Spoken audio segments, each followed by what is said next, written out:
Hey, welcome back YouTube to Real Fishing and Shooting with Gunner. I just wanted to give a quick update here on the Hornady Lock and Load AP.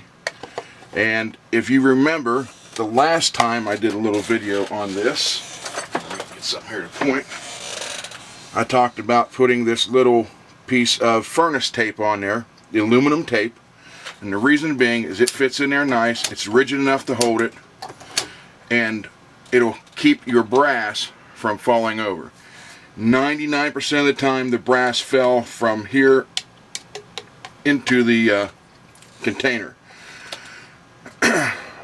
Hornady has a flat surface. This whole system is flat. There's no groove or anything. What happens is the case comes down, lands on that flat surface, and you just shove it into place.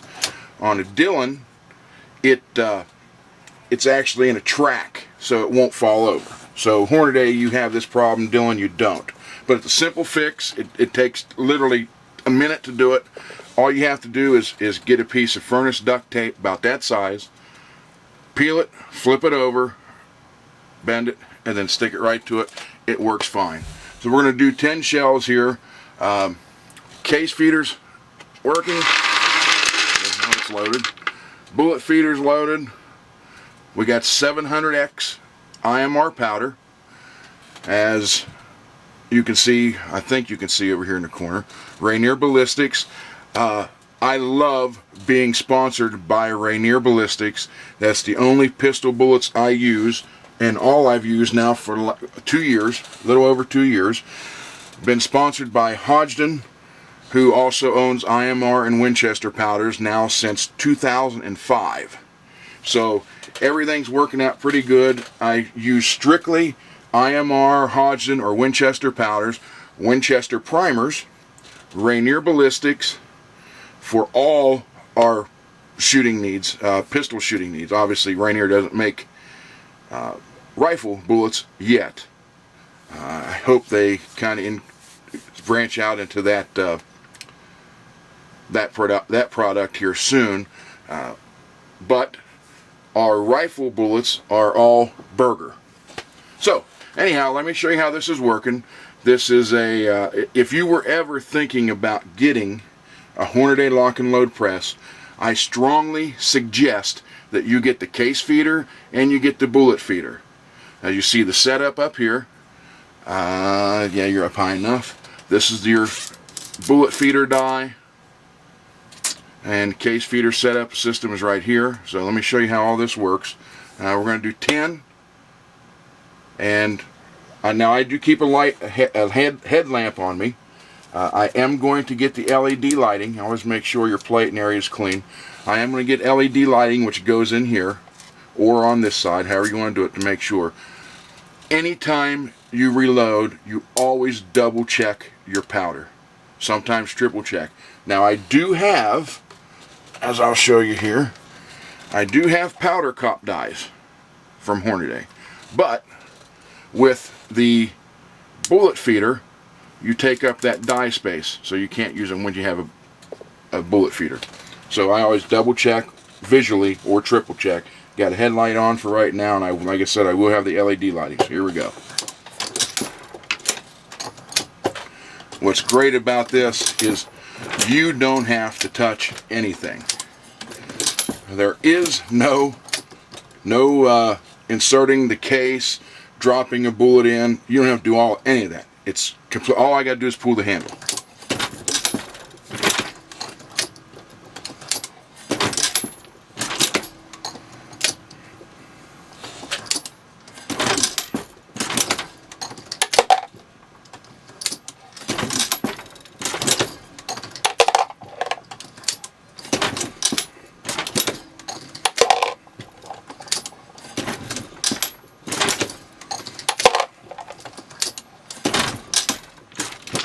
Now you don't want to go flying through. This is a good pace right here. And again, I talked some to you as I stopped and talked, but I want you to see how all this is working.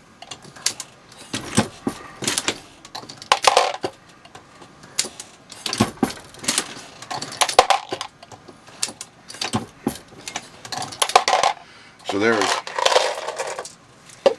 10 completed rounds in no time whatsoever. Your biggest problem when you have this set up, and it's a good problem to have, is to make sure your primers are ready. So what you want to do is get your primer tubes that come with your Hornady and load up, buy a couple extra, load up 4, 5, however many you have, load them up and have them ready, just set them off to the side. And that way, and here's another thing I did, this comes just pure white. I put the red on to catch my attention. And I know within that area, that's my last primer, that catches my attention, lets me know, hey, I need to put some in there. So anytime within that space, I can still put a whole nother 100 in and be good to go. It's just a visual aid. So as you're looking, I'm watching this, I'm making sure the powder's in, everything's fine. I'm telling you, once you get this system set up, tuned and running right, you can't beat it. The biggest problem, matter of fact, the only problem I had was cases falling off this, and that was fixed with a piece of aluminum tape, because it's, you know, it's kind of stout. It'll stand up to them. If you make sure this press is level on your table, where everything functions perfect, you will never have an issue. If by some chance, now I do have to say that anything that's man-made has the ability to break or go out of working order. You can adjust down here. You can't see it with the camera, but right here you can take an Allen wrench that's supplied with the press and go down here, and you can adjust the timing of this so you can make sure everything's right. But as you can see, if you look back in there, there's the primer popping up right here. So you just, if you can't, you cannot obviously run this fast with it. If you did, you would knock the bullet out that the bullet seeder put in. But another thing you would have an issue with is you would get inconsistent powder drops because of the speed. A lot of people also don't realize that when they're loading a rifle round. Now I used to load, I haven't done it in a while. This is probably 2 years ago. 2 years ago, I did some 223 on here. What you get into when you do this 223, or any rifle round for that matter, you want to bring it up, hold it for a second or two, count 1, 2. Give the powder time to drop, because right now I'm using IMR High Score 700X 3.8 with a 147 grain flat tip Rainier bullet. Works out great. Ran it through the chrono, it's running in all my 9mm, fabulous. Great accuracy, I love it. But when you go into a rifle, there's so much more powder dropping, you have to give it time. There's no way in the world you could go this quick with a rifle and have an accurate powder drop. You would have variation all over the place. You have to bring it up, 1, 2, bring it down. It takes you a little longer, but it's still faster than a single stage press. So anyhow, I just wanted to give us a little update here on the Hornady Lock and Load AP. And this also has the new eject system on it. As you can see, there's no rail comes up around and takes them out that way. You can't use old die or shell plates with the new system. You cannot do it. Now you can use the new shell plates with the old style press that has the rod, but you can't do it with the new plates on old. And I also want to talk real quick here. I'm going to show you this while I'm doing this. This is, everybody tumbles their brass. Well, most people tumble. I not only tumble, but a lot of times I use the Hornady Lock and Load Sonic Cleaner. I have the stainless steel one, the Magnum. And I just want to show you what that brass looks like, inside and out. This is just one trip through the Sonic Cleaner. But you can see, I mean, it doesn't remove it 100%, but it gets it a lot cleaner than any tumbler will. This is 45, clean. Oh, also, these containers, I usually don't go to Walmart, I will admit that, but these containers were in the kitchen section You can look there at 9mm that's been sonic cleaned. These containers were only $3 at the kitchen department in Walmart. So for that price, I couldn't pass it up. Always looking for ways to do things like that.